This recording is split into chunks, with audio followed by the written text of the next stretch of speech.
नमस्कार मेरे प्यारे प्यारे बच्चों। तो बड़ा ही सुंदर सवाल है ये। जीएस पेपर 2 में पूछा जाता है।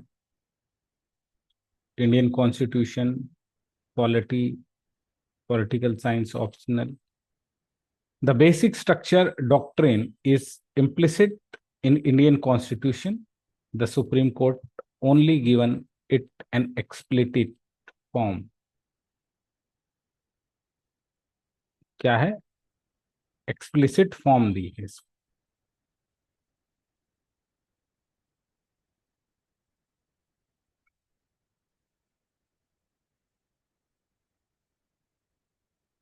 तो भारतीय संविधान की मूल संरचना का सिद्धांत अंतर्निहित है। तो भारतीय संविधान में ही पहले से ही मूल संरचना है। बस सर्वोच्च न्यायालय ने केवल इतना काम किया था कि इसे स्पष्ट रूप से मान्यता दी, यानी उसको बता दिया कि ये था, आज हम बता रहे हैं, आगे से ध्यान रखना। पर भावना पहले से ही थी। कैसे भावना थी भाई? बहुत सारे आर्टिकल हैं। आर्टिकल केंद्र राज्य संबंधों के लिए आर्टिकल है। Article article one. 13 ये कहता है कि फंडामेंटल राइट्स के अगेंस्ट नहीं जाएंगे, है ना। Yes sir. 142 आर्टिकल है जो क्या कहता है, जो ये कहता है कि किसी भी जगह पूर्ण न्याय देने के लिए सुप्रीम कोर्ट क्या कर सकता है, वो देख सकता है। फंडामेंटल राइट्स का इंटरप्रिटेटर प्लस कॉन्स्टिट्यूशन का सेफ गार्ड करने वाला किसको बताया गया है? Supreme court. तो सुप्रीम यहां से इनकी न्यायिक समीक्षा की शक्ति आती है। पॉइंट नंबर 1 तो ये हो गया। फिर दूसरी पावर क्या है कि ये जो बेसिक डॉक्ट्रेन है, ये भावना तो जो धर्मनिरपेक्षता की भावना है या संविधान की सर्वोच्चता की भावना है या भारत एक डेमोक्रेसी देश रहेगा, भारत एक सेकुलर देश रहेगा, यहाँ पर फ्री एंड फेयर इलेक्शन रहेंगे, जुडिशियल जुडिशियल रिव्यू करने की शक्ति किसकी है? सुप्रीम कोर्ट की है। कोर्ट। भारत में चेक एंड बैलेंस रहेगा। ये तो पहले से ही संविधान में दिया था, उसी को निकाल निकाल कर इंटरप्रिटेट किया है। खाली किसने?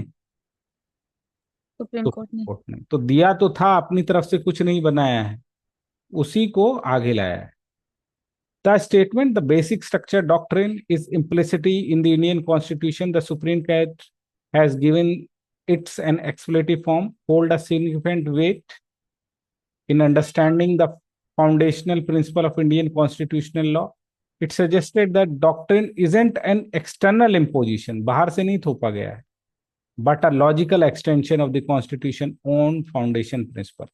मूल ढांचा सिद्धांत भारतीय संविधान में अंतर्निहित है। सर्वोच्च न्यायालय ने इसे केवल एक स्पष्ट रूप दिया है। इस कथन भारतीय संवैधानिक विधि की आधारभूत संरचना को समझाने के लिए महत्वपूर्ण भूमिका निभाता है। यह बताता है ये सिद्धांत कोई बाहर से थोपा नहीं गया है, बल्कि संविधान अपने मूल सिद्धांतों में था, बस इसका एक तार्किक सार इन्होंने बताया। The Supreme Court role therefore wasn't to create something new, but to articulate and formalize the concept were already embodied within the constitutional text, which is a underlying philosophy. इसलिए सर्वोच्च न्यायालय की भूमिका कुछ नया रचने की नहीं, बल्कि ऐसी अवधारणा को स्पष्ट और औपचारिक रूप से देने की थी जो संवैधानिक पाठ में, उसके अंतर्निहित दर्शन में पहले से ही थी। Implicit nature of the constitution, constitution में पहले से दिया हुआ है। प्रियम्बल ही पहले से ही बताता है कि भाई भारत क्या होगा। The preamble outline the core ideals of the constitution such as sovereignty, socialism, secularism, democracy, and republic. It guarantees justice, liberty, fraternity.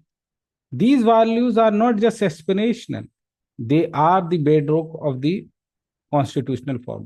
तो प्रेम्बल ही बताती है कि भारत कैसा होगा, आदर्श दिए हैं, और पूरा का पूरा इन्हीं आदर्शों पर संविधान खड़ा है, उसके ये बेडरॉक हैं। अब इन बेडरॉक को ही आप निकाल दोगे, यानी उन मूलभूत चीजों को आप निकाल दोगे जो जिस मूलभूत भावना पर संविधान लिखा गया है।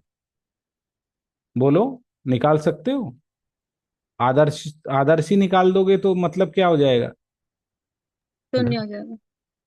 घर के अंदर से आप ये कह रहे हो कि हम जो फाउंडेशन है उसकी, उसको ही निकाल रहे हैं। तो क्या घर 24 स्टोरी या 48 स्टोरी होगा, बचेगा नीचे की? फाउंडेशन निकाल दोगे तो। No sir. ध्वस्त हो नो जाएगा। सर। तो sovereignty, socialism, secularism, democratic republic, justice, liberty, equality, fraternity, तो ये तो आधारवाद चीजें हैं जिस पर कॉन्स्टिट्यूशन खड़ा था, यस और सर। पूरी उसकी डिटेलिंग हो रही है। तो संविधान में अंतर्निहित प्रकृति, प्रस्तावना। प्रस्तावना संविधान के मूल आदर्शों जैसे संप्रभुता, समाजवाद, धर्मनिरपेक्षता, लोकतंत्र और गणराज्य को रेखांकित करता है। यह न्याय, स्वतंत्रता, समानता, बंधुत्व की भी गारंटी देता है। यह केवल आकांक्षाएं नहीं बल्कि एक संविधान का ढांचा है। कोई भी संशोधन इन मूलभूत नष्टों को नष्ट कर देगा तो संविधान क्या हो जाएगा? बेकार, जी, डेड डॉक्यूमेंट। और यही बात सिर्फ केशवानंद भारती में सर्वोच्च न्यायालय ने बताई, और बोला कि प्रस्तावना मूल संरचना का भाग है, इन प्रिंसिपलों को कोई हटा नहीं सकता। क्लियर हुई बात?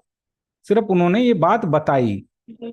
The amendment that destroy these foundation principle would render the constitutional unrecognizable. It will be a dead document. The Supreme Court in Keshwananda Bharati 1973 recognized the preamble as the part of basic structure doctrine. तो यहाँ पर preamble की values को थी केशवानंद भारती में बताया। The federalism and the separation of power. The Constitution establish a federal system with a clear division of the power between union and the states. It also mandates the separation of power among the three organs of government. तो federal system बताता है, तीन में बांटता है सूची के जरिए। It also mandate the separation of power among the three organ of the government: the legislature, the executive, and the judicial. These are considered essential for maintaining the check and the balances and preventing the concentration of the power in the single branch. ये बताता है कि भाई सरकार के तीन अंग होंगे और किसी, और चेक एंड बैलेंस होगा और किसी एक के पक्ष में ताकत नहीं होगी। ठीक है? तो फेडरलिज्म और सरकार, संघवाद भी बताता है सूची के जरिए। भारतीय संघ राज्यों के बीच शक्तियों को स्पष्ट रूप से संघीय व्यवस्था स्थापित करता है। सरकार के तीनों अंग, विधायिका, कार्यपालिका, न्यायपालिका के बीच शक्तियों की प्रतिक्रिया को अनिवार्य बताता है। इन्हें एक नियंत्रण और संतुलन प्रणाली को बनाए रखने के लिए, सत्ता के संक्रीर्ण को रोकने के लिए आवश्यक माना। यह एकात्मक राज्य की विभिन्न शाखाओं को शक्तियों में विलय और संशोधन का उल्लंघन होगा। इसी के लिए बोला कि भारत में सुप्रीम कोर्ट ने क्या कहा कि भाई अगर आप फेडरलिज्म को हटा दोगे या सेपरेशन को हो जाओगे तो क्या हो जाएगा? कैसा देश बन जाएगा भारत का? यूनिटरी, एकात्मक, जो कि नहीं बनना चाहिए। फंडामेंटल राइट्स, क्या इनको हटा दोगे आप, जिसके ऊपर इतनी डिबेट हुई? While the Supreme Court has clarified not all fundamental rights are the part of the basic structure, the principle of fundamental right, तो सुप्रीम कोर्ट ने बोला कि देखो सारे फंडामेंटल राइट नहीं बोल रहे हैं हम, पर मूल अधिकार अपने आप में क्या है, ये होने चाहिए, और ये बेसिक स्ट्रक्चर का पार्ट है। The judiciary power to protect and enforce these rights is essential to the constitution design. The ability to unbend fundamental right in a way abrogate this essential nature would be unconstitutional. तो आप पूरे को हटा दोगे, ये सही नहीं माना जाएगा। ये क्या माना जाएगा? अनकॉन्स्टिट्यूशनल। हाँ, मौलिक अधिकार। सर्वोच्च न्यायालय ने स्पष्ट किया कि सभी मौलिक अधिकार मूल ढांचे का हिस्सा नहीं है, लेकिन मौलिक अधिकारों का सिद्धांत स्वयं में मूल हिस्सा है। यह अधिकारों की रक्षा, उन्हें लागू करने के लिए न्यायपालिका की शक्ति का केंद्र बिंदु है। में इस तरह से संशोधन करना होगा जो कि इनकी मूल प्रकृति खराब ना हो जाए। अगर ऐसा होता है तो असंवैधानिक होगा। न्यायिक समीक्षा, आर्टिकल 13, विधायिकी और कार्यपालिका के कार्यों की समीक्षा करने की शक्ति जो भी देती है, आर्टिकल 13 में लिखा है कि न्यायालय को मूल अधिकारों की असंगत कानूनों को शून्य करने को घोषित देता है। आर्टिकल 13 आप जानते ही हैं। यह सुनिश्चित सुनिश्चित करती है कि सरकार संविधान के दायरे में रहे। संविधान के बड़ा है, कॉन्स्टिट्यूशन इज सुप्रीम, और जो पार्लियामेंट है या एग्जीक्यूटिव है ये इसके अंडर रहेंगे और लोगों को फंडामेंटल राइट रहेंगे। आर्टिकल 13 में अगर ये इनको एब्रोगेज करती है तो जुडिशरी को ताकत दी गई है कि इसे हटा दें। यह सुनिश्चित करता है कि संविधान कानूनी ढांचे में रहे। सर्वोच्च न्यायालय बार बार ये पुष्टि करता है कि न्यायिक समीक्षा मूल ढांचे का क्या है, अर्थ है। 131 भी है इसी में। इसे हटाने की शक्ति, नियंत्रण समाप्त हो जाएगा और संविधान को फिर वो मनमाने ढंग से बचा वो करने लग जाएगा। तो ठीक नहीं है, फिर तो संविधान ही खत्म हो जाएगा। The power of judicial review और legislative and executive action is the cornerstone of the constitution. In article 13, empower the court to declare law inconsistent with fundamental right as void. This power ensured that the government act within the confines of the constitution. The Supreme Court has repeatedly affirmed that the judicial review is the integral part of the basic structure, and its removal would eliminate the check and parliamentary power to make constitution principle susceptible and arbitrary change. अब supreme court ने यही बात क्या बताई, केशवानंद के मामले में बताई। While these principles were implicit, they remain undefinable and unenforceable until Supreme Court explicitly articulated them. Landmark Keshwanand Bharati versus State of Kerala, the judgment of first time, the court explicitly gave the form of the doctrine, articulating the limitation. The court, by narrowing majority 7-6, held that while Parliament has the power to amend the Constitution, Article 368, the power is not absolute. It cannot use, alter, damage, dissolve the basic structure or the framework or the Constitution. The judgment was a direct response to the parliamentary attempt to assert absolute power, amend any constitution including fundamental right. तो ये लोग करना चाहते थे fundamental right को change, किसी भी भाग को चेंज, तब ये सिद्धांत आया, खुद से नहीं आया। यद्यपि यह सिद्धांत अंतर्निहित थे पर अपरिभाषित थे, अपरिवर्तनीय थे। सर्वोच्च न्यायालय ने स्पष्ट किया, कौन से मामले में, 93 में। कोर्ट ने बहुत कम नैरो मार्जिन से बोला कि भाई 367 से आप पूरी तरीके से नहीं कर सकते, क्षति नहीं पहुंचा सकते, बदल नहीं सकते। क्यों? क्योंकि पार्लियामेंट मौलिक अधिकारों में संशोधन करने जा रही थी और ये भी बोलने जा रही थी इंदिरा गांधी कि हम संविधान के किसी भाग को बदल सकते हैं। तो अब रिस्पॉन्स तो देना था ना कि भाई संविधान की भावना को आप कैसे बदलोगे, मत बदलो। ये देखो, उदाहरण के तीर पर उन्होंने कभी कोई सूची नहीं दी, लेकिन बताया कि सर्वोच्चता, गणतंत्र, लोकतांत्रिक प्रणाली, संविधान की धर्मनिरपेक्षता, संघीय स्वरूप, ये मूलभूत ढांचा सिद्धांत है। और आगे जाके न्यायिक समीक्षा, विधि का शासन, निष्पक्ष चुनाव, ये नहीं कि भारत में चुनाव ही नहीं होंगे, ये तत्व भी जोड़े। ये था, भारत में इलेक्शन कमीशन की बात हुई तो बात हुई फ्री फेयर इलेक्शन की, जब फेडरलिज्म की बात हुई तो उसकी बात थी।